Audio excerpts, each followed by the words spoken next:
நம்ம எவ்வளோ முற்போக்காக இருந்தாலும் நம்ம குடும்பத்தோடலாம் நமக்கு முரண்பாடு கிடையாது. ஏன்னா இந்த குடும்பம் வந்து எங்கேயோ வந்து ஒரு ட்ரெடிஷ்னலான கட்டமைப்பில் சஸ்டெயின் ஆகிட்டு இருக்கு. அதில் வந்து ஒரு பெரிய ஓட்டை உருவாக்கினது வந்து மார்க்சிசமும் பெரியாரியமும் இல்லை, ஃபெமினிசம் தான். காந்தியோட ஃபண்டமெண்டல்ஸ் அம்பேத்கர் தான் கொஸ்டின் பண்ணுறாரு, வேற யாரும் பண்ணல. அப்போ நீங்கள் அம்பேத்கர் படிக்காமல் நீங்கள் காந்தியோட ஃபண்டமெண்டல்ஸ்குள்ளே போக முடியாது. அதே போல் நீங்கள் சயின்ஸை வந்து ஃபிலோசாஃபிக்கலாக பார்த்தாதான் சயின்ஸோட ஃபண்டமெண்டல்ஸோட நீங்கள் உரையாட முடியும். இது வந்து சயின்ஸ் ஆதரிக்கிறோம் எதிர்க்கிறோங்கிறதெல்லாம் இல்லை. அதை புரிஞ்சுக்கிறது, அதோட ஸ்ட்ரக்சர் என்ன, அதோட நாலேஜ் கட்டமைப்பு என்ன, நம்ம ஃபஸ்ட்டு சிக்கல்கள் ஐடென்டிஃபை பண்ணணும்ல, நமக்கு கேள்விகள் இருக்கணும்ல. என்ன இந்த சமூகத்து மேலே, என் மேலே, என் குடும்பத்து மேலே, என் நண்பர்கள் மேலே, என்னை சுற்றி இருக்கிறவங்க மேலே எனக்கு கேள்வி இருந்தால் தானே நான் அந்த கேள்விகளை நோக்கி பயணம் பண்ண முடியும். என்ன கேள்விகளே இல்லாமல் அறிவு மாத்திரம் வச்சுக்கிட்டு என்ன பண்ண போகிறோம்? என்ன அப்போ தான் என்ன ஆகுதுன்னா, கேள்விகள் இல்லாமல் நம்ம படிக்கும்போது படித்ததெல்லாம் தகவல்களாக மாறிடுது. லைஃப் வந்து ஒரு சாதாரண ஒரு middle class brahminical life, lower middle class brahminical லைஃப்னு சொல்லலாம். அதில் ஒன்றும் பெருசாக கிடையாது. மயிலாப்பூரில் தான், மெட்ராஸ் மயிலாப்பூரில் தான் பிறந்து வளர்ந்தது. அப்பா வந்து அவரோட தொடக்க காலத்தில் ராஜாஜியோட சுதந்திரா பார்ட்டியில் ஃபுல் டைமராக இருந்தவர். ராஜாஜி செத்து போன அப்புறமா விபி சிந்தனோட இன்ஃப்ளூயன்ஸில் மார்க்சிஸ்ட் கட்சிக்கு வந்து சாகிற வரைக்கும் அங்கே தான், அதில் தான் இருந்தார். ஸோ வந்து எனக்கு வந்து தெரிஞ்சது, என்னோடய கான்ஷியஸ்னஸில் இருக்கிற ஃபஸ்ட்டு பொலிட்டிக்கல் ஈவெண்ட்டுனா எமர்ஜென்சி தான். எமர்ஜென்சி தான். அப்போ வந்து எனக்கு 10 வயசுன்னு வச்சுக்கோங்களேன். எமர்ஜென்சி தான் என்னோடய ஃபஸ்ட்டு அனுபவம். ஏன்னா வந்து வீட்டுக்குள்ளே வந்து நிறைய இந்த அப்போல்லாம் நியூஸ் பேப்பரில் வந்து இங்கில் பெருசாக எழுதுவாங்கள்ல போஸ்டர்ஸு, அடிக்கிறதுக்கு பதில் அதில் வந்து இந்திரா காந்தி எதிர்த்தெல்லாம் பயங்கரமாக இருந்தது. அப்போ ஒரு 10 டேஸ் தலைமறைவாக இருக்கிற மாதிரி இருந்தது. அப்போ வீட்டில் பர்ண மேலே இருக்கிறதெல்லாம் எடுத்து நைட்டோட நைட்டாக பக்கெட்டில் போட்டு எரித்து அந்த சாம்பலை ஊற்றிக்கிட்டு இருந்தோம். போலீஸ்காரன் வந்து எங்கே அதை பார்த்துட போகிறானுன்ட்டு. அதில் அவ்வளோலாம் பண்ணியிருக்க வேணாம், பட் பண்ணாங்க. ஸோ அந்த மாதிரி அதுதான் எனக்கு நடு ராத்திரியில் வந்து பாத்ரூமில் எல்லாத்தையும் எரிச்சது தான் எனக்கு ஃபஸ்ட்டு விஷயமா என் மைண்டுக்குள்ளே இப்போ பாலிட்டிக்ஸாக இருக்குது பேசிக்காக. ஸோ அதுக்கப்புறமா வந்து எனக்கு பேசிக்காகவே வந்து நான் வந்து எங்கள் அப்பா வந்து ஒரு நாடகம் எழுதுகிறவர், இயக்குறவர். அதாவது இந்த சபா நாடகம்னு சொல்லுவாங்கள்ல, அதோட பகுதியாக இருந்தவர். ஃபார்ச்சுனேட்டாவோ அன்ஃபார்ச்சுனேட்டாக தான் சொல்லணும். ஏன்னா அவர் எழுதுகிற நாடகம்லாம் ஃபஸ்ட்டு எனக்கு தான் படித்து காட்டுவார். என்ன எனக்கு தான் படித்து காட்டுவார். அப்படி தான் இந்த ஒரு நாடகத்து மேலே ஒரு ஈடுபாடு பேசிக்காக வந்தது. சபா நாடகங்கள் வந்து 100 கணக்கில் நான் பார்த்துருக்கேன். மாதம் 2 நாடகம்னு பார்ப்போம். அந்த 80ஸ்ல 70ஸ்லலாம் வந்து இருந்த சபா நாடகக்காரங்க எல்லாரையும், நிறைய பேர் வந்து சிவகுமார், மேஜர் சுந்தரராஜெல்லாம் சேர்ந்து நடித்த நாடகம் பார்த்துருக்க மாட்டாங்க. ஆனால் எனக்கு பார்த்த ஞாபகம் இருக்குது. ஸோ அந்த மாதிரி வந்து நாடகத்தோடையே தான் இருந்தது. அதுக்கப்புறம் இந்த கட்சி லோக்கலில் வந்து இருந்த அறிமுகங்கள், தொடர்புகள், இது வந்து எனக்கு அப்பப்போ வந்து இந்த என்னது வாய்மொழி பேச்சா மார்க்சியம் சில விஷயங்கள் கொடுத்தது. ஆனால் அது வந்து நம்மளை வாழ்க்கை முழுக்க எப்படி கட்டி போடுங்கிறது அப்புறம் தான் தெரிஞ்சது. ஏன்னா அது வந்து ஒரு மாதிரி ஒரு இறுகிய தன்மைக்குள்ளே போச்சு. எனக்கு அப்பயே வந்து எனக்கு வந்து இந்த காந்திங்கிறது வந்து ஒரு பெரிய ஈடுபாடாக இருந்தது. பர்டிகுலராக வந்து அந்த freedom at mid night book நான் ஒரு 15 வயசு 16 வயசு இருக்கும்போது ஃப்ரீடம் அட் மிட் நைட் படித்தது. அதுலேருந்து வந்து எனக்கு எங்கேயோ காந்தியோட ஒரு தொடர்பு பேசிக்காக இருந்துக்கிட்டே இருக்குது. இந்த மார்க்சிசத்தில் வந்து கட்சிக்காரங்க பேசுகிறது எல்லாமே நான் திரும்ப வந்து இந்த காந்தி அடிப்படையில் என்னோட புரிதலில் ரொமான்டிக்காக கூட பல விஷயங்கள் இருக்கும். அது வழியாக கேள்வி கேட்குறது, இப்படி தான் வந்து பேசிக்காக இருந்தது. நான் மார்க்ஸ் வழியாக காந்தியை பார்க்கல, காந்தி வழியாக தான் மார்க்ஸை பார்த்தேன். ஆரம்பத்துலேருந்து அப்படி தான் பார்த்துக்கிட்டு இருந்தேன். அந்த ப்ராசஸில் வந்து இப்போ நாடகம் பண்ணிக்கிட்டு இருந்தோம். அப்புறம் அந்த சிபிஎம்லேயே வந்து கலைக்குழுக்கள் செயல்பாடுகள் இருக்குது இல்லையா, அதுலேயும் பங்காற்றினோம். அப்புறம் வழக்கம் போல் அதிலிருந்து விலகி மற்றவங்க ஆரம்பித்த நாடக குழுவில் கொஞ்ச நாள் நடித்தது. அப்புறம் அதிலிருந்து விலகி நாம்ளே ஒரு நாடக குழு ஆரம்பித்து நாடகம் தயாரிக்கிறது. இந்த அதான் ஒரு முறை வந்து ஒரு கம்யூனிஸ்ட் தோழர் கேட்டார், ஏன் கம்யூனிஸ்ட் கட்சியில் வந்து இவ்வளோ குழுக்கள் இருக்குது என்ன அப்படின்னா, ஒன்றுமே இல்லைங்க, அது ஜாதிய மனோபாவம் தானே. ரைட்டா, நான் தான் வந்து உண்மையான மார்க்சிஸ்ட்டு, நான் தான் மார்க்ஸை வந்து சரியாக புரிஞ்சுக்கிட்டு இருக்கேங்கிற ஒரே அடிப்படையில் தான் இவ்வளோ குழுக்கள் உருவாயிருக்கு. நான் தான் மார்க்சியத்தை வந்து சரியாக இம்ப்ளிமெண்ட் பண்ணுறேன் சமூகத்துக்கு அப்படிங்கிற ஒரே அளவுகோலில் தான் இவ்வளோ குழுக்கள் இந்தியாவில் உருவாயிருக்கு. சரியா? ஸோ அதே மாதிரி தான் நாடக குழு, இலக்கிய குழு எல்லாமே அப்படி தான் செயல்படுது. இதனோட அடிப்படையே வந்து என்ன, ஜாதியோட அடிப்படை என்ன, நான் மேலானவன் மற்றவன் கீழானவன் அப்படிங்கிற அடிப்படை வந்து எல்லா இடத்துலையும் செயல்பட்டுக்கிட்டு இருக்கு. ஸோ நாம்பளும் வந்து அதனோட பகுதி தானே. ஸோ நாம்பளும் அப்படி தானே செயல்பட முடியும். அதனால் அப்படியே தனித்தனியாக வந்தது. ஒரு கட்டத்துக்கு மேலே வந்து உண்மையிலே குளோபலைசேஷனுக்கு அப்புறமா நாடகம் பண்ணுறதுக்கான சூழல் அட்லீஸ்ட் தமிழ்நாட்டில் எனக்கு இல்லை, சுத்தமாக எனக்கு இல்லை. ஏன்னா வந்து அதுக்கு வந்து நமக்கும் வயசாகுது, மீன் குடும்பத்தோட ரெஸ்பான்சிபிலிட்டின்னு வருது. நண்பர்களுக்கும் கூட சேர்ந்து நாடகத்தில் பங்கேற்ற நண்பர்களுக்கும் குடும்பம் ரெஸ்பான்சிபிலிட்டிஸ்ன்னு வருது. அப்போ சேர்ந்து செயல்படுறதுங்கிறது கொஞ்சம் கஷ்டமாக இருந்தது. ஸோ அதனால் நாடக ஆக்டிவிட்டீஸ்லேருந்து கொஞ்சம் விலகிட்டோம். சுத்தமாக விலகிட்டோன்னு வச்சுக்கோங்க. அதுக்கப்புறம் போகல. இப்போ பழசெல்லாம் பேசுறது வந்து போன யுகத்தோட கதை தான். இந்த இந்த யுகத்தில் எதுவும் இல்லை. அதுக்கப்புறம் தான் வந்து எனக்கு, நான் நாடகத்தில் இருக்கும்போதே மண்டோட சிறுகதைகள் எல்லாம் வச்சு நான் ஒரு நாடகம் பண்ணியிருந்தேன். சிறுகதைகளை வச்சு ஒரு நாடகம் பண்ணியிருந்தேன். அது ஒரு அட்டெம்ப்ட், அவ்வளோதான். அதை வெளியில் பப்ளிஷ்லாம் கொடுக்கல.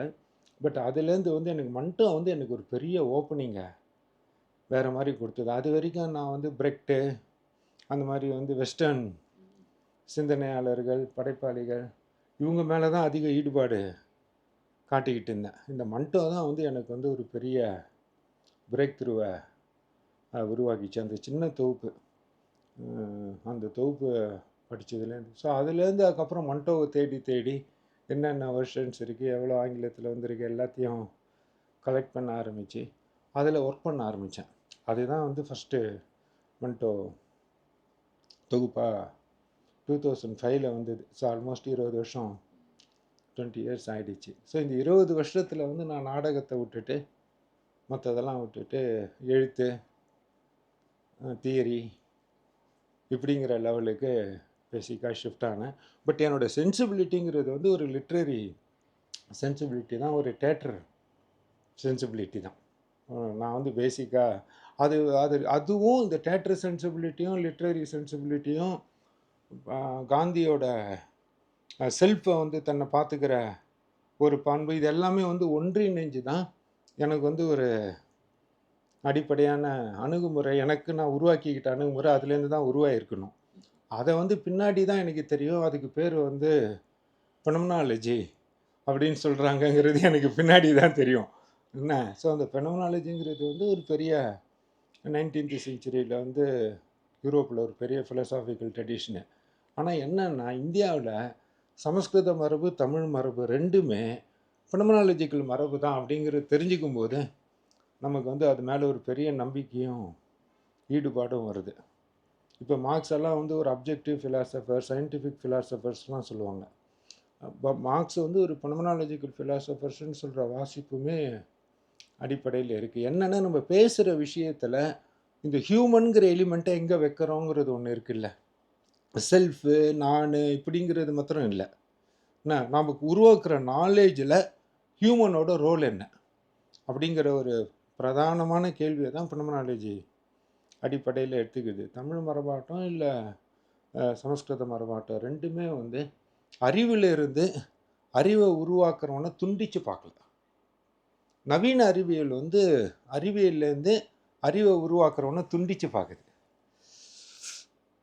ரைட்டா? ஸோ அது வந்து அந்த செல்ஃபை வந்து, அதனால தான் சயின்ஸோட ஸ்டேட்மெண்ட்லாம் பார்த்தீங்கன்னாக்கா இலக்கியத்தில் வந்து நானுன்னு எழுதுவோம்ல, நம்ம சாதாரண மொழியில் நானுன்னு எழுதுவோம்ல, அறிவியல் எழுத்துக்கள் எதுலேயுமே இந்த நானுங்க ஐங்கிற வார்த்தையே இருக்காது.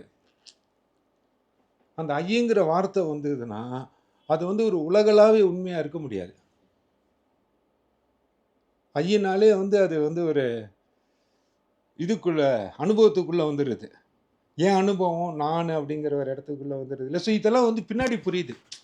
ஆனால் மன்டோ வந்து ஒரு பெரிய பினோமெனாலஜிக்கல் எழுத்தாளருங்கிறது இப்போ எனக்கு புரியுது. ஆனால் அது மேலே ஈடுபாடு வந்த போது அந்த அடிப்படையில் வரல. மன்டோ மேலே ஒரு பெரிய ஈடுபாடு வந்த போது வந்து ஒரு பினோமெனாலஜிக்கல் திங்கர் அப்படிங்கிற அடிப்படையில் இல்லை. ஏன்னா அவன் கதையில் ரொம்ப முக்கியமான விஷயம் நிகழ்வுகளை, செயல்களை, அப்புறமா வந்து பாவனைகளை, இல்லை பேசுகிற விஷயங்களை சொல்லுவானே தவிர இப்படி நினைத்தாருங்கிற மாதிரிலாம் பெருசாக எழுத மாட்டான். நீங்கள் நினைக்கிறது எனக்கு எப்படி தெரியும்? நான் உங்களை எப்படி அணுக முடியும்? உங்களோட சைகைகள், உங்களோட நடத்தைகள், ரைட்டா? அப்புறம் வந்து உங்களோட முகபாவனை, இதன் வழியாக தானே நான் உங்களை அணுக முடியும், ரைட்டா? இதுக்குள்ளே இருக்கிற உங்களை வந்து நான் அணுகிறதுக்கு வேற என்ன வழி இருக்கு இல்லையா? உங்களோட வெளிப்பாட்டின் வழியாக தான் நான் உங்களை அர்த்தப்படுத்திக்க முடியும். இது வந்து திரும்ப வந்து ஒரு ஃபிலசாபிக்கல் கொஸ்டின் தான். தோற்றமே முழுமை கிடையாது. ஆனால் தோற்றத்துக்கு அப்பால் அதுக்கு பின்னாடி என்ன இருக்குன்னு பார்க்கறதுக்கு வழியும் கிடையாது. ஸோ இந்த மன்டோட கதைகளில் அந்த பண்பை பார்க்க முடியுங்கிற. பாத்திரங்களை வந்து தான் இயக்கிறதா அவன் நினைக்கல. பாத்திரங்களை வந்து நான் இயக்கிறேன், அவங்க என்ன வேணாலும் நினைக்கலாம், அவங்க இப்படி நினைக்கிறதா வந்து என்னால் சொல்கிற உரிமை எனக்கு இருக்குது. கடவுள் எப்படி மனுஷனை படைச்சானோ அதே போல் ஒரு எழுத்தாளன் வந்து பாத்திரங்களை படைக்கிறான் அப்படிங்கிற இது இல்லாமல் அந்த வெளிப்பாடுகள் வழியாக வந்து அந்த பாத்திரத்தை நமக்கு கொண்டு வரான். இது வந்து ஒரு அதுதான் அவனோட நரேஷனில் இருக்கிற ஒரு எக்ஸ்ட்ராடினரியான ஒரு விஷயம். என்ன அதை வந்து அன்னைக்கு நான் பண்ணும்போது இதெல்லாம் நான் வந்து ஒரு நாடகக்காரனாக உணர்ந்துருக்கலாம். ஆனால் அதை வந்து சொல்கிறதுக்கான மொழி வந்து எனக்கு இப்போ தான் கிடச்சிருக்கு. அப்போ எனக்கு கிடைக்கல. எனக்கு ப்ராப்ளம் என்னென்னா இந்தியாவில் இருக்கிற பர்டிகுலராக கம்யூனிஸ்ட் கட்சிகள் வந்து குடும்பத்தோட முரண்படுற தன்மையை வந்து உருவாக்கிச்சான்னு எனக்கு தெரியல, ரைட்டா? அது வந்து குடும்பத்தோடு இசைந்து இருக்கிறதுக்கான எல்லா அடிப்படைகளையும் அதை கொண்டு இருந்திருக்கு. அதனால் வந்து குடும்பத்தோட நீங்கள் வந்து குடும்பத்துக்குள்ளே கன்சர்வேட்டிவாக இருந்துக்கிட்டு நீங்கள் வந்து வெளியில் வந்து ஒரு ப்ரொக்ரெசிவாக இருக்கிறதுக்கான வெளியே வந்து மார்க்சியம் எங்கேயோ இந்தியன் மார்க்சியம் கொண்டு இருக்கு. என்ன அது மார்க்ஸ் கொண்டு இருந்தாராங்கிறது அப்புறம் கேள்வி. அது அப்புறம் ஆனால் இந்தியன் மார்க்சிசத்துக்கிட்ட அந்த தன்மை இருக்குது. ஸோ அது குடும்பத்தோடு வந்து ஒரு பெரிய முரண்பாட்டை உருவாக்கலை. மற்ற முரண்பாடுகளுங்கிறது வந்து அது மார்க்சிசத்தினால வந்த முரண்பாடெலாம் இல்லை. அப்பம்புள்ள தகராறு, இல்லை வீட்டில் பணம் இல்லைங்கிற தகராறு, சோத்து தகராறு, இதெல்லாம் எல்லா இடத்துலையும் இருக்கிற தகராறு இல்லையா? ஸோ அது வந்து இதனால வந்தது கிடையாது, ரைட்டா? ஸோ என்னை பொறுத்த வரைக்கும் வந்து இந்தியாவில் வந்து தோன்றினா எந்த சமூக சீர்திருத்த கருத்தாட்டும் சரி, அது குடும்பத்தோடு பெரிய அளவில் முரண்படலை. அது வந்து ஒரு பெரிய சாபக்கேடுன்னு தான் சொல்லணும். குடும்பத்தை வந்து குடும்பங்கிற ஒரு கருத்தை வந்து எந்த சிந்தனையுமே வந்து சிக்கலுக்கு உள்ளாக்கலை. ஸோ அப்போ வந்து குடும்பம் வந்து மரபாக கண்டினியூ ஆகிறதுக்கு இடம் இருந்தது. அதே சமயத்தில் நம்ம ப்ரொக்ரெசிவாகவும் ரேடிக்கலாகவும் வெளிப்படுத்திக்கிறதுக்கான இடமும் இருக்குது. இது ரெண்டும் பேரலாக எக்ஸிஸ்ட் ஆகிட்டு இருக்கு. என்ன இது எப்படி சாத்தியப்பட்டது, இதுக்கான அறிவின் அடிப்படைகள்லாம் எப்படி வந்ததுங்கிறது எல்லாமே ஒரு சுவாரஸ்யமான விஷயந்தான். இப்போ நம்மளோட கருத்துக்கள் வந்து நம்ம குடும்பத்தை ரிஃபார்ம் பண்ணல. அது அது ஒரு ரொம்ப ஒரு மோசமான ஒரு விஷயம். நம்ம குடும்பத்தை வந்து அதை ஜனநாயகப்படுத்தலை.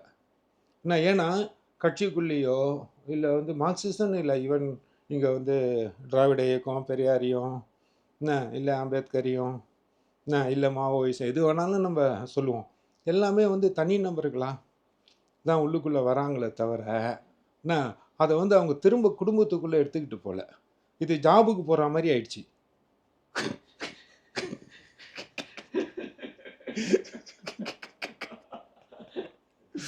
என்ன ஸோ அதனால் வந்து நமக்குள்ளே வந்து நம்ம எவ்வளோ முற்போக்காக இருந்தாலும் நம்ம குடும்பத்தோடலாம் நமக்கு முரண்பாடு கிடையாது. ஏன்னா, இந்த குடும்பம் வந்து எங்கேயோ வந்து ஒரு ட்ரெடிஷனலான கட்டமைப்பில சஸ்டெயின் ஆகிட்டு இருக்கு. அதில வந்து ஒரு பெரிய ஓட்ட உருவாக்கினது வந்து மார்க்சிசமோ, பெரியாரிமோ இல்ல. ஃபெமினிசம் தான். அதில ஏதாவது வந்து ஒரு சின்ன ஓட்ட உருவாக்கியிருக்குன்னா, அது வந்து பெண்கள் அவங்களோட ரோல வந்து பிரகடனமோ, பூர்வமா உணர்தல தான் குடும்பத்துக்குள்ள ஒரு ஓட்டை விழுந்திருக்கே தவிர, இந்த தத்துவங்கள்னால இல்ல. ஸோ, அதனால வந்து குடும்பத்தோட பெரிய முரண்பாடுலாம் வந்து மார்க்சிசம் உருவாக்கினதா நான் நினைக்கல. நான் வந்து 10த் முடிச்ச உடனே பாலிடெக்னிக் போயிட்டேன்.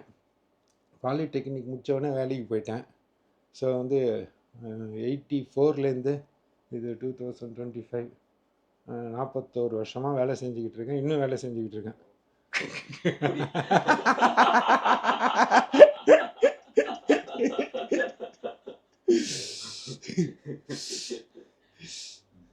எல்லாரும் கேட்பாங்க, எப்படி கம்பெனி பார்த்துக்கிட்டு நான் ஒரு 25 வருஷமா இங்கே கம்பெனி கீழே இருக்குது, என் கம்பெனி தான். நான் போகும்போது காட்டுறேன். நடத்திக்கிட்டு இதுவும் பண்ணுறேன்னாங்க. நான் சொன்னேன், நம்ம கொடுக்கப்பட்ட உலகத்துக்குள்ளே தான் வாழ முடியும். நம்ம செயல்படுறதுக்குன்னு ஒரு உலகத்தை வந்து சயின்டிஸ்ட் உருவாக்கிக்கிற மாதிரி நம்ம உருவாக்கிக்க முடியாது. சயின்டிஸ்ட்டுக்கு வந்து ஒரு ரூம் வந்து வேக்குவமாக இருக்கணும், இல்லை ஒரு கண்டெய்னர் வேக்குவமாக இருக்கணும். அப்போ தான் அந்த எக்ஸ்பெரிமெண்ட் பண்ண முடியும்னா, அவர் வந்து அந்த வேக்குமை கிரியேட் பண்ணலாம். ஆனால் நம்மளோட லைஃப் வந்து அப்படி இல்லை. நமக்கு என்ன சாத்தியமோ, அது நமக்கு என்ன கொடுக்கப்பட்டிருக்கோ, அதுக்குள்ளேருந்து செயல்பட்டு நம்ம என்ன பண்ண முடியும் தான் நமக்கு ஒரே ஆப்ஷன். வேற என்ன இருக்கு?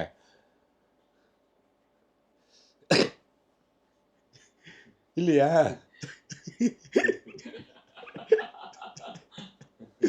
அதுக்குள்ளேருந்து எனக்கு வந்து நான் அப்படி தான் நினைக்கிறேன். நான் வந்து எனக்கு குடும்ப ரெஸ்பான்சிபிலிட்டியோ, இல்லை என் கம்பெனி ரெஸ்பான்சிபிலிட்டியோ, இதெல்லாம் வந்து நான் வந்து ஒன்றுத்துக்கு ஒன்று முரணாக பார்க்கல.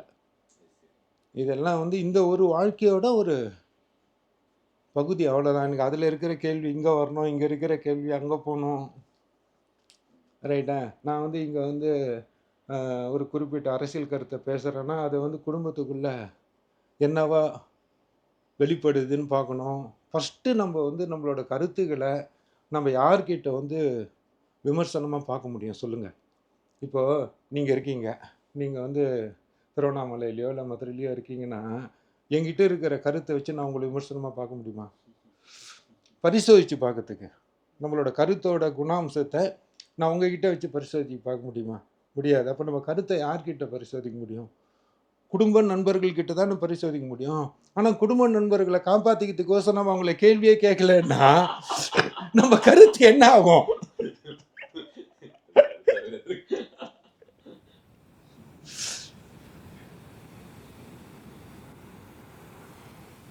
திருமணம் என்ன? நாங்க நாடகம் பண்ணிக்கிட்டு இருந்தோம். அது வந்து ஓரலா சொன்னாக்கா வந்து அதனோட தன்மை சரியா வராது. அது வந்து என்னைக்காவது ஒரு நாள் இலக்கியமா பண்ணணும். என்ன? லவ் மேரேஜ் தான். அது மதிப்பு, மரியாதை.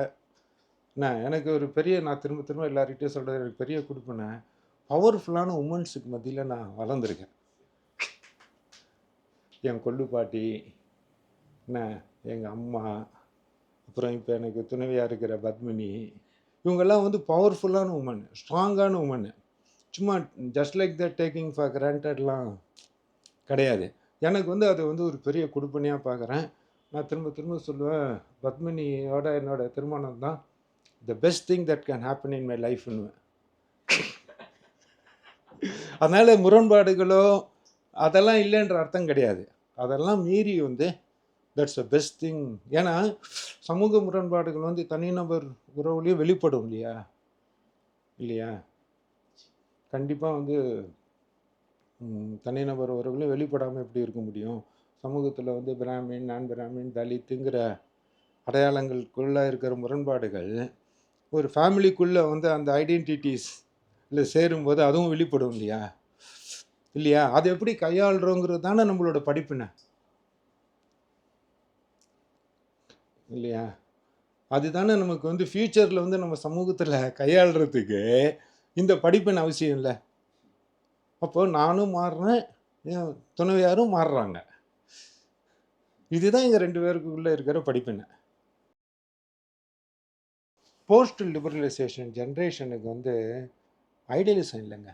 ஒரு லட்சியவாதம் இல்லைங்க. அதுதாங்க பெரிய குறையா பார்க்குறேன். முன்னாடி நம்மகிட்ட முட்டாள்தனம் இருந்தது. ரைட்டா? ஆனா ஒரு லட்சியவாதம் இருந்தது. அந்த முட்டாள்தனத்தோட சேர்ந்து ஒரு லட்சியவாதம் இருந்தது. பல விஷயங்கள தப்பா பார்த்துருக்கோம்.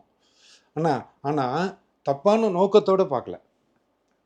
ஏன்னா நமக்கு வேற ஏதோ வந்து ஒரு லார்ஜர் இந்த குளோபலைசேஷனுக்கு அப்புறம் வந்து அந்த ஒரு பொதுத்தன்மை, சமூகம் பத்தியான ஒரு லட்சியவாதம் வந்து குறைஞ்சிடுச்சு. என்ன? அது வந்து பசங்கள வந்து ஐசோலேட்டடா மாத்திருக்கு. இன்னைக்கு வந்து இந்த 2K கிட்டுன்னு வரவங்க கிட்டலாம் பேசும்போது, அவங்க கிட்ட வந்து சுத்தமா லட்சியவாதமே இல்ல. இல்லைன்ற சென்ஸ் வந்து என்ன சொல்லணும்னா, அது அவங்களோட குறையா சொல்லல. சமூகத்திலேயே இல்ல. சமூகத்தில வந்து இன்னைக்கு பொதுவான மொழியில பேசுற என்ன சிந்தனை எங்க இருக்கு? அது வந்து லெஃப்ட் கிட்ட தான் இருந்தது. வர்க்கம்னு பேசினாங்க. அதில நிறைய போதாமைகள் இருந்தது, சிக்கல்கள் இருந்தது. அதெல்லாம் வேற.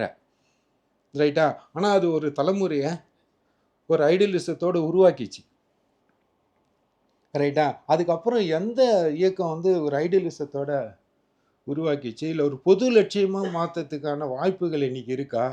இப்போ அம்பேத்கரோட சகோதரத்துவங்கிற கருத்து பொது லட்சியத்துக்கான அ ஃபவுண்டேஷன கொண்டது. ரைட்டா? பௌத்த கருத்தான மைத்திரிய வந்து எடுத்து வச்சுக்கோ. அது பொது கருத்தா மாறத்துக்கான எல்லா அடிப்படைகளையும் கொண்டது. ஆனா, அது சமூகத்தில பொது கருத்தா எவால்வ் ஆக மாட்டேங்குது. ஏன் வந்து மத்த இயக்கங்கள் வந்து அந்த சகோதரத்துவத்த வந்து கைக்கொள்ளல? ஏன் வந்து லெஃப்ட் கைக்கொள்ளல? ஏன் வந்து திராவிடியன் மூவ்மெண்ட் கைக்கொள்ளல?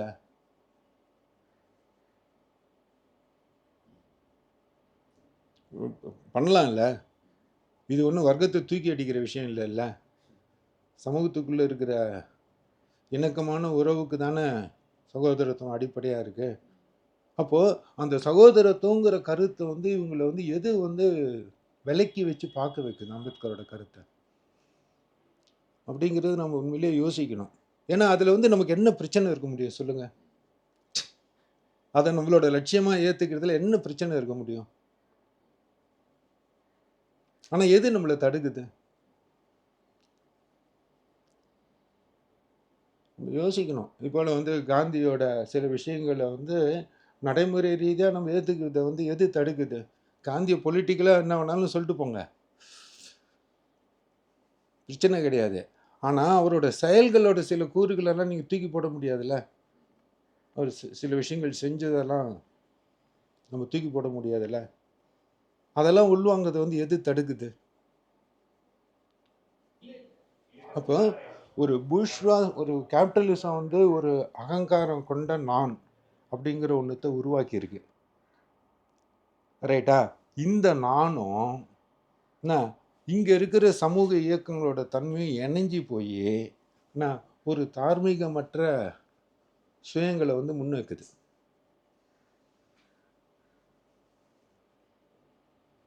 அதுதான் பெரிய பிரச்சனையா இருக்கு. உண்மையிலேயே பெரிய பிரச்சனை வந்து நமக்குள்ள உரையாடல்களோ, மத்ததோ சாத்தியமில்லாததுக்கோ போறதுக்கு காரணம் வந்து இந்த இயக்கங்கள் கிடையாது. இந்த இயக்கங்களோட சேர்ந்து வந்து இந்த கேபிட்டலிசத்தோட நான், தன்னாட்சி கொண்ட நான் அப்படிங்கிற ஒரு அகங்காரம். இது வந்து காமன் பீப்பிள் கிட்ட கிடையாது.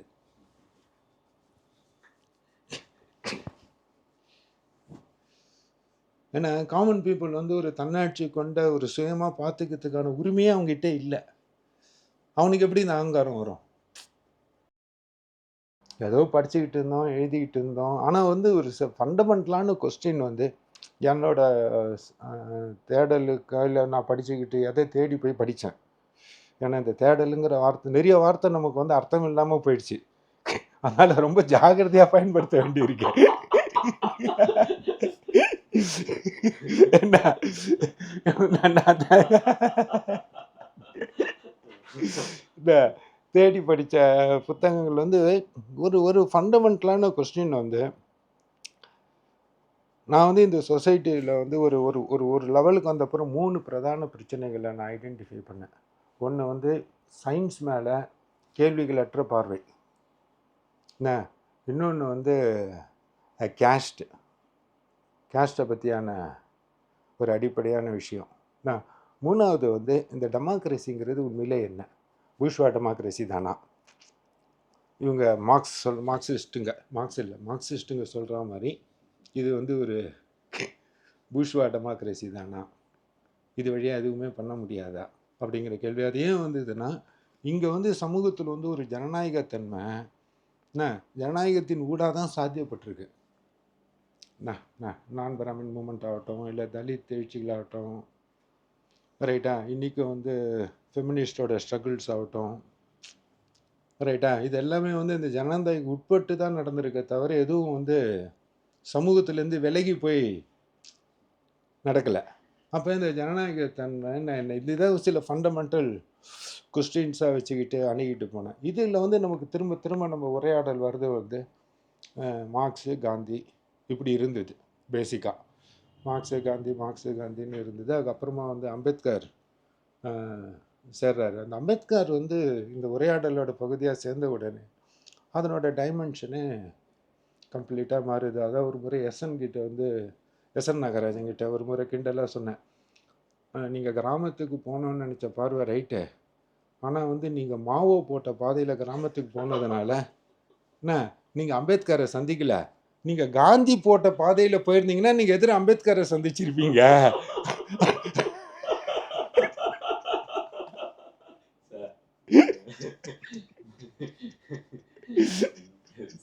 என்ன, அப்போ வந்து உங்களுக்கு வந்து அந்த கிராமத்தோட பிரச்சனைகளையும் மற்றதையும் வந்து நீங்கள் வேறு மாதிரி உள்வாங்கியிருக்க முடியும். நான் மாவு வழியாக போனதுனால உங்களுக்கு அது பிடிபடாமல் போயிடுச்சு அப்படின்னு சொல்லுவேன். அவர்கிட்ட நான் ரொம்ப ஃப்ரீயாக பேசுவேன்னு வச்சுக்கோங்க. ரொம்ப கிண்டல் பண்ணி தான் பேசுவேன், எப்பயுமே கிண்டல் பண்ணி தான் பேசுவேன். என்னை காட்டில் 20-30 வயசு பெரியவர், ஆனால் கிண்டல் பண்ணி தான் பேசுவேன். பட் ரொம்ப ரொம்ப நல்ல அனுபவம் அவரோட. எதுக்கு சொல்ல வரேன்னா, இந்த பாயிண்ட்டை சொன்னேன், இந்த மாதிரி சில அடிப்படையான கேள்வி. அதில் முதல் கேள்வி வந்து சயின்ஸ் தான். சயின்ஸை வந்து நான் காந்தியன் பெர்ஸ்பெக்டிவ்லேருந்து தான் பார்த்தேன். பேசிக்காக காந்தியன் பெர்ஸ்பெக்டிவ்லேருந்து தான் நான் சயின்ஸை பேசிக்காக பார்த்தேன். அதுக்கப்புறம் சயின்ஸை வந்து பொலிட்டிக்கலாக பார்த்தேன். அதுக்கப்புறம் சயின்ஸை வந்து சோஷியாலஜிக்கலாக அந்த ஸ்டடீஸை பார்த்தேன். ஆனால் இந்த சுந்தர் சர்க்கை அறிமுகத்துக்கு அப்புறம் சயின்ஸை வந்து ஃபிலசாபிக்கலாக பார்க்க முடியுது. ரைட்டா? ஸோ வந்து ஃபஸ்ட்டு வந்து ஒரு எத்திக்கல் பாயிண்ட் வந்து காந்திகிட்டேருந்து கிடைக்கிது. சயின்ஸ் வந்து எத்திக்கலாக பார்க்குற பாயிண்ட் வந்து காந்திகிட்டேருந்து கிடைக்கிது.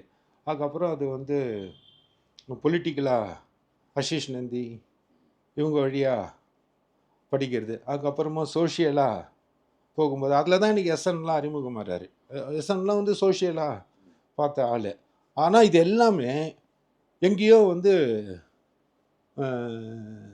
சில கேள்விகளுக்கு ஆன்சர் பண்ண முடியாமல் இருந்தது. அப்போ ஃபிலசாபிக்கலாக வரும்போது தான் இதனோட ஃபண்டமெண்டல்ஸ்குள்ளே பேசிக்காக போக முடியுது. ஸோ வந்து எனக்கு சர்க்கே வந்து அவரோட புக்கு வந்து டிரான்ஸ்லேட்டிங் வேர்ல்டுங்கிற ஒரு புக்கு இருக்குது. எப்படி வந்து மன்ட்டோ வந்து எனக்கு ஒரு பெரிய ஓப்பனிங்கோ, அதே போல் வந்து டிரான்ஸ்லேட்டிங்கிற அவரோட புக்காக தான் ஃபஸ்ட்டு புக்கு கூட வருது. அது சில பேருக்கு வந்து இந்த ஃபண்டமெண்டல் டெக்ஸ்ட்டுன்னு சொல்லுவாங்க இல்லையா, ஒரு ஆத்தருக்கு இதுதான் ஃபண்டமெண்டல் டெக்ஸ்ட்டு, அதுலேருந்து தான் அவங்களோட எல்லா ஒர்க்ஸும் எவால்வ் ஆகுதுன்னு சொல்லுவாங்க இல்லையா. அந்த மாதிரி அவருக்கு வந்து என்னோட அண்டர்ஸ்டாண்டிங்கில் அந்த டிரான்ஸ்லேட்டிங் த வேர்ல்டு தான் ஃபண்டமெண்டல் டெக்ஸ்ட்டு.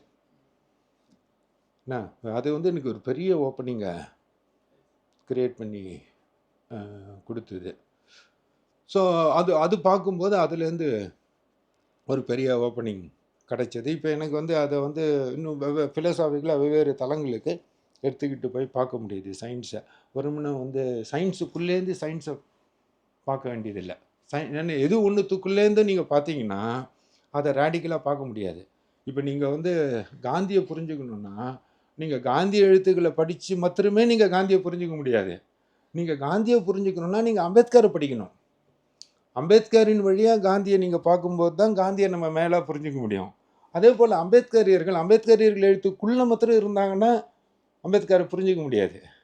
அவங்க காந்திகிட்டேருந்து அம்பேத்கரை பார்க்கணும். அந்த உரையாடல் சாத்தியப்படும் போது தான் நமக்கு ஒரு மேலான புரிதல் ஃபண்டமெண்டலாக வரும். ஸோ அப்போ வந்து அதே போல் நீங்கள் சயின்ஸோட ஃபண்டமெண்டல்ஸை சயின்ஸுக்குள்ளேருந்து பார்க்குறது வந்து என்ன சொல்கிறது, சயின்ஸோட டெவலப்மெண்ட்டுக்கான உரையாடல் பகுதியாக தான் இருக்கும். அதோட ஃபண்டமெண்டல்ஸ்குள்ளே போகாது. காந்தியோட ஃபண்டமெண்டல்ஸ் அம்பேத்கர் தான் கொஸ்டின் பண்ணுறாரு, வேற யாரும் பண்ணல. அப்போ நீங்கள் அம்பேத்கரை படிக்காமல் நீங்கள் காந்தியோட ஃபண்டமெண்டல்ஸ்குள்ளே போக முடியாது. அதே போல் நீங்கள் சயின்ஸை வந்து ஃபிலசாபிக்கலாக பார்த்தாதான் சயின்ஸோட ஃபண்டமெண்டல்ஸோட நீங்கள் உரையாட முடியும். இது வந்து சயின்ஸ் ஆதரிக்கிறோம் எதிர்க்கிறோங்கிறதெல்லாம் இல்லை. அதை புரிஞ்சுக்கிறது, அதோட ஸ்ட்ரக்சர் என்ன, அதோட நாலேஜ் கட்டமைப்பு என்ன. ஸோ இதுதான் வந்து எனக்கு அது இன்னும் தொடர்ந்துக்கிட்டு இருக்குன்னு வச்சுக்கோங்க. அடுத்தது கேஸ்ட்டு, ரைட்டா?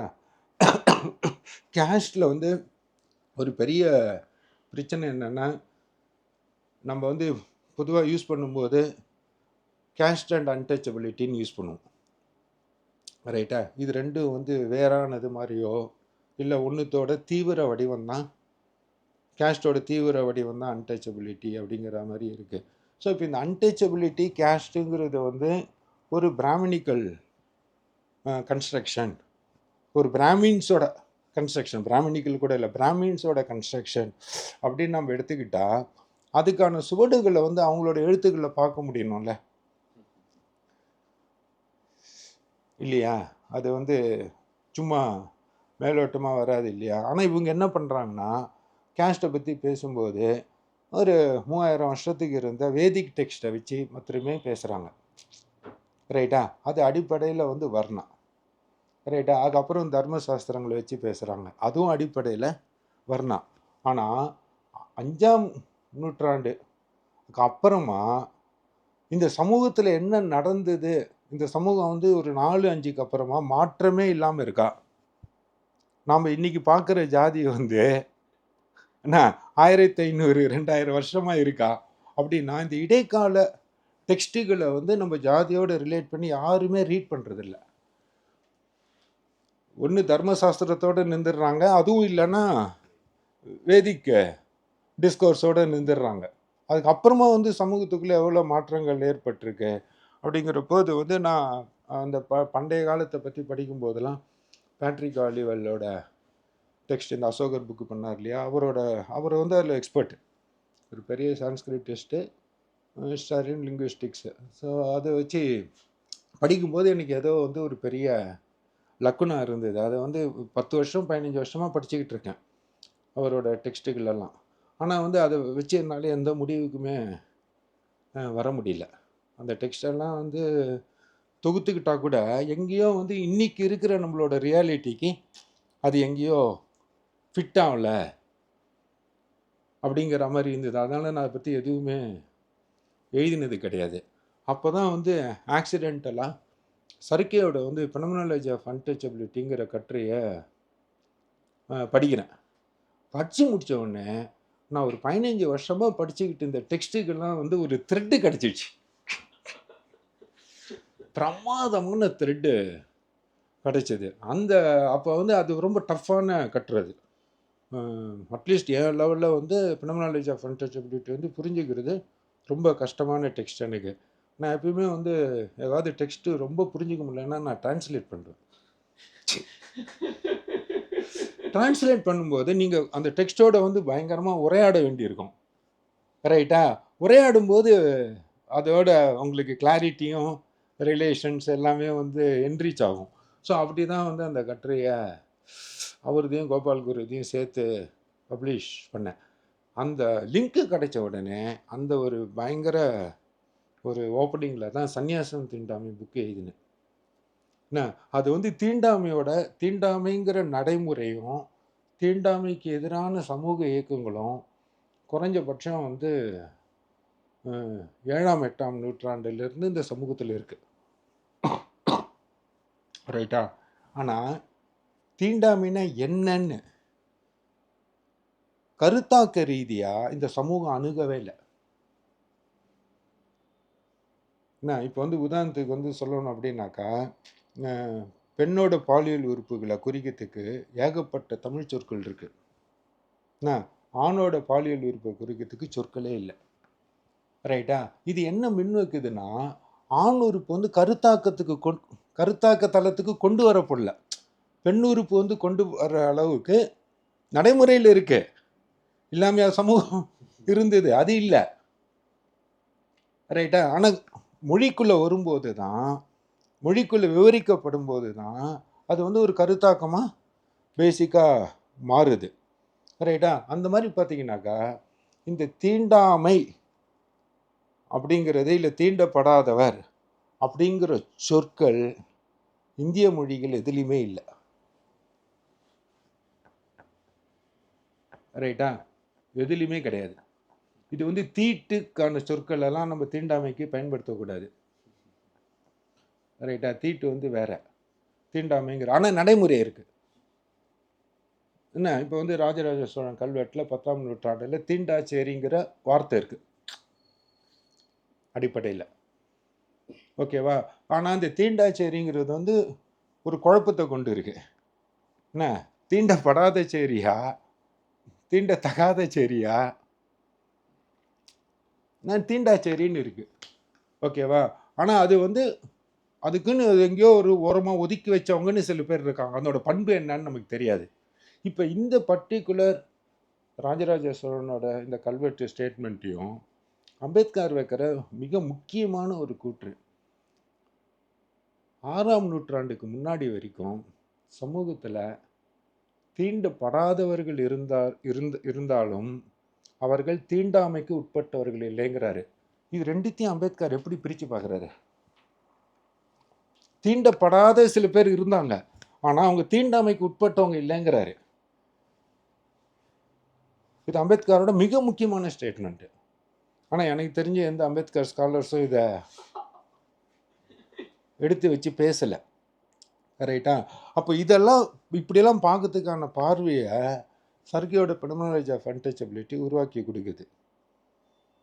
அப்போ ஒரு 1400 1500 வருஷத்துக்கு மேலே இருக்கிற தீண்டாமைங்கிற ஒரு நடைமுறையை முதல் முறையாக கருத்தாக்க தளத்தில் வந்து எக்ஸ்பிளைன் பண்ணுறது சர்க்கியோட கட்டுரை தான். நடைமுறையில் எவ்வளோ சீர்திருத்தவாதிகள் அதுக்கு எதிராக செயல்பட்டுருக்காங்க. ஒருத்தர் 2 பேர் இல்லை. இன்னைக்கு நாம மாத்திரமே போராடல, முன்னாடியும் போராடிக்கிட்டு இருந்திருக்காங்க. ஆனால் அதெல்லாம் நடைமுறை சார்ந்து மாத்திரமே இருந்திருக்கு.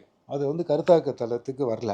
அப்போ இந்த தீண்டாமைங்கிறது என்ன அப்படிங்கிற கொஸ்டினை தான் ஒரு பேசிக்காக எடுத்து வைக்கும்போது அந்த கேஸ்ட்டை வந்து வேறு மாதிரி அணுகிறதுக்கான ஒரு ஸ்ட்ரக்சர் கிடைக்குது. அந்த இங்கிலீஷ் புக்கு எழுதின அப்புறமா அதையே வந்து விரித்து ஆங்கிலத்தில் எழுதுறதுக்கு சர்க்கே தான் தூண்டுதலாக இருந்தார்.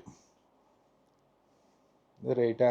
ஸோ அது வந்து ஆங்கிலத்துலேயும் பேசிக்காக பப்ளிஷ் ஆச்சு. அந்த ஃப்ரேம் ஒர்க்லேருந்து பார்க்கும்போது இன்றைக்கி இருக்கிற இந்த கேஸ்ட் கான்ட்ரடிக்ஷன்ஸு, ஃபேமிலிக்கும் இண்டிவிஜுவலுக்கும் உள்ள ரிலேஷனு, இண்டிவிஜுவலுக்கும் கேஸ்ட்டுக்கும் உள்ள ரிலேஷன், ஃபேமிலிக்கும் கேஸ்ட்டுக்கும் உள்ள ரிலேஷன், இதெல்லாம் நம்ம வந்து வேறு மாதிரி பார்க்க முடியுது. என்ன இன்றைக்கி நடக்கிற ஆணவ கொலைகள், என்ன இது எல்லாத்தையும் வந்து நம்ம வேறு மாதிரி அணுகத்துக்கான இடம் பேசிக்காக கிடைக்குது. இது வந்து செகண்டு பேசிக்கான விஷயம். டெமோக்ரஸிங்கிற இதில் வந்து ஒரு ஆம்பிகியஸான டேர்ம் அது. அதெல்லாம் வந்து மார்க்சிஸ்ட்டு வந்ததுனால வந்து அது பூஷ்வா டெமோக்ரஸிங்கிற ஒரு ஒத்த வரியில் அதை ஒதுக்கி தள்ளுற பார்வை தான் பிரதானமாக இருந்தது. ரைட்டா? அது இல்லை அப்படிங்கிறப்போ திரும்ப நம்ம அம்பேத்கர்கிட்ட தான் போக வேண்டியிருக்கு. அதை தான் வந்து சர்க்கியோட சோஷியல் லைஃப் ஆஃப் டெமோக்ரஸி பண்ணிச்சு. அதை வந்து டிரான்ஸ்லேட் பண்ணும்போது எனக்கு அதில் இன்னும் ஒரு கூடுதலான பிடிப்பும் இதுவும் கிடைச்சிது. அதுக்கப்புறம் வந்து மார்க்ஸை பற்றியான சமகால ரைட்டிங்லாம் எடுத்துக்கிட்டு போகும்போது இந்திய அனுபவத்துக்கும் அம்பேத்கர் காந்தி மாதிரி ஆளுங்க எடுத்து வச்சதுக்கும் மார்க்ஸ் எடுத்து வச்சதுக்கும் சில டிஃப்ரென்சஸ்லாம் வந்து நம்மளால் பார்க்க முடியுது. ஸோ இதெல்லாம் வந்து இதனோட ஒரு கிராஜுவல் வளர்ச்சின்னு வச்சுக்கோங்க. நமக்கு இன்றைக்கி இருக்கிற இந்த நம்ம எதால் உருவாக்கப்படுறோமோ அதுக்கு எதிராக வந்து ஒரு மாற்று கருத்தை வைக்கிறதுக்கே இடம் இல்லை. தனித்தனியாக செயல்பட்டுக்கிட்டு இருக்கலாம். இப்போ நீங்கள் செயல்படுறீங்க, கிருஷ்ணமால் ஜெகநாத அம்மா பாட்டி செயல்படுறாங்க, இவங்கெல்லாம் வந்து செயல்பட்டுக்கிட்டு இருக்கோம். ஆனால் இதெல்லாம் வந்து ஒரு பார்வையாக தொகுக்கப்படுதா? ரைட்டா? அது வந்து ஒரு மாற்று பார்வையாக உருவாகுதா அப்படின்னா அதில் வந்து சமூகத்தில் நம்பிக்கை இல்லை. அட்லீஸ்ட் இப்போ நமக்கு கண்ணி கட்டினது வரைக்கும் எதுவும் இல்லை. ரைட்டா? ஸோ இந்த மாற்றங்கள் வராமல் பசங்களை தனியாக வந்து ஒரு புத்தகம் படிக்க வைக்கிறதுங்கிறது வந்து, ஏன்னா அவங்க திரும்ப வந்து இந்த காம்படிட்டிவ் வேர்ல்டுக்குள்ளே தான் தங்களை இணைச்சிக்க வேண்டியிருக்கு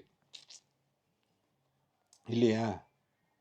நம்ம சொல்கிற விளிம்புங்களை வந்து இல்லை நமக்கு ஆசைப்படுற விளிம்புங்களை அது போல் சிலவற்றை வந்து அவங்க வந்து அடையிற பாதையை என்ன இப்போ சதிக்கு வந்து நம்ம இன்னொருத்தருக்கு கொடுக்க முடியாத இடத்துல தான் இருக்கும்னு நினைக்கிறேன். அவங்களா தான் அதை உருவாக்கிக்கணும். ரைட்டா? நம்ம புத்தகங்களை வந்து இப்போ அறிமுகப்படுத்துகிறோம் அப்படின்னா எதை நீங்கள் அறிமுகப்படுத்துவீங்க? ஒரு பொது நூலுன்னு நீங்கள் எதை சொல்லுவீங்க இல்லையா? இதுதான் பொது நூல், இது எல்லாரும் படிங்கன்னு வந்து எதை நீங்கள் சொல்லுவீங்க? ஸோ ஏன்னா ஒவ்வொருத்தரும் வந்து ஒவ்வொரு சமூக கட்டமைப்புல இருந்து உருவாகி வராங்க. ஒவ்வொருத்தரும் எதிர்கொள்கிற சிக்கல்கள் வேற என்ன. அப்பார்ட் ஃப்ரம் அந்த லைஃப் எக்ஸிஸ்டன்ஸுக்கு இருக்கிற ஸ்ட்ரகிள்ஸு இல்லை லைஃப்பில் மேலே வரத்துக்கான ஸ்ட்ரகிள்ஸ் எல்லாம் மீறி என்ன இருப்பு சார்ந்த சிக்கல்களோ இல்லை வந்து சமூக சிக்கல்களோ எதிர்கொள்கிறதும் ஒரே மாதிரி இல்லை. ஓகேவா? ஸோ வந்து நம்ம இன்னைக்கு வந்து ஒரு ஒரு இன்னும் நம்ம சமூகமாகவே ஆக்சுவலி உருவாகலை. அதுதான் பிரச்சனையே. நம்ம வந்து இன்னும் ஒரு சமூகமாகவே உருவாகலை. அந்த எலக்ட்ரல் பாலிட்டிக்ஸ் வந்து நம்மளை சமூகமாக தக்க வைக்குது. ரெண்டு தான் நம்மளை சமூகமாக தக்க வைக்குது. ஒன்று எலக்ட்ரல் பாலிட்டிக்ஸு, இன்னொன்று வந்து பூஷ்வாவோட கேபிட்டல். இது ரெண்டு தான் நம்மளை சமூகமாக தக்க வைக்குது. மக்களோட உறவுகளின் வழியாக வந்து நம்ம ஒரு சமூகமாக இன்னும் நம்மளால் உருவாக முடியல. அது வந்து வரும்போது தான் நமக்கு வந்து உரையாடலோ இன்னொருத்தரை படிக்கிறதோ சாத்திய படும் நினைக்கிறேன். ஸோ பசங்களுக்கு வந்து நம்ம சில புத்தகங்கள்லாம் வந்து இருக்கிறதெல்லாம் சொல்லலாமே தவிர அது எல்லாருக்கும் பொதுவானதுன்னு நம்மளால் சொல்ல முடியுமான்னு எனக்கு தெரியல. ஏன்னா ஒவ்வொருத்தருக்கும் ஒவ்வொரு இப்போ நான் மாற்றி சொல்லுவேன். ஒரு பிராமின் கம்யூனிட்டியில் அப்பர் கேஸ்ட் கம்யூனிட்டிலேருந்து வந்தால் நீ அம்பேத்கரை படி பெரியாரை படின்னுவேன். என்ன ஒரு நான் பிராமின் பாலிடிக்ஸ்லேருந்து வந்தவங்ககிட்ட நீ காந்தியை படின்னுவேன் இல்லையா? நம்ம அப்படி தான் சொல்ல முடியும்னு நினைக்கிறேன். வேற என்ன இது ப்ராப்ளம் என்னன்னா நம்ம படிக்கிறத வந்து அடிப்படையில் அறிவு குறித்த விரிவாக்கமாக அறிவு குறித்த தேடலாக பார்க்குறோம். ரைட்டா? அந்த பார்வையும் வந்து அடிப்படையில் தப்பு. என்ன அறிவை வந்து பெருசாக்கிட்டு என்ன பண்ண போகிறோம்? ரைட்டா? அப்போ நம்ம எதிர்கொள்கிற சிக்கல்களுக்கு நம்ம ஃபஸ்ட்டு சிக்கல்கள் ஐடென்டிஃபை பண்ணலாம்ல. நமக்கு கேள்விகள் இருக்கணும்ல. என்ன இந்த சமூகத்து மேலே, என் மேலே, என் குடும்பத்து மேலே, என் நண்பர்கள் மேலே, என்னை சுற்றி இருக்கிறவங்க மேலே எனக்கு கேள்வி இருந்தால் தானே நான் அந்த கேள்விகளை நோக்கி பயணம் பண்ண முடியும். என்ன கேள்விகளே இல்லாமல் அறிவு மாத்திரம் வச்சுக்கிட்டு என்ன பண்ண போகிறோம்? என்ன அப்போ தான் என்ன ஆகுதுன்னா கேள்விகள் இல்லாமல் நம்ம படிக்கும்போது படித்ததெல்லாம் தகவல்களாக மாறிடுது. ரைட்டா? இப்போ நீங்கள் ஜெயகாந்தனை படிக்கிறோம், நமக்கு இன்ஸ்பிரேஷனாக இருக்குது. ஜெயகாந்தனை கேள்வி கேட்டு நிராகரிக்காமல் மேலே போக முடியுமா சொல்லுங்க? எங்கேயோ ஜெயகாந்தனை கேள்வி கேட்டு எங்கே அவர் மிஸ் பண்ணுறாரு, எங்கே போதாமையாக இருக்காருன்னு வந்து எங்கேயோ நிராகரிக்காமல் மேலே போக முடியுமா? ரைட்டா? ஸோ அப்போது அதுதான் வந்து நமக்கு முக்கியம். ப்ராப்ளம் என்னன்னா நமக்கு வந்து இந்த வாட் இஸ் ரீடிங் அப்படிங்கிறது நமக்கு வந்து சிக்கலான விஷயமா இருக்குது. ரீடிங் வந்து அறிவுக்கு ஒரு பக்கம், தொழில், வாழ்க்கை அதுக்கு அது இருந்துட்டு போட்டோம். என்ன நம்ம வந்து பைசா கொடுத்து காசு வாங்கி இலக்கிய புக்கெல்லாம் வாங்கி படிச்சுக்கிட்டு என்ன டிரான்ஸ்லேஷன்லாம் வந்து காசு கொடுத்து வாங்கி படிச்சுக்கிட்டு இருக்குது.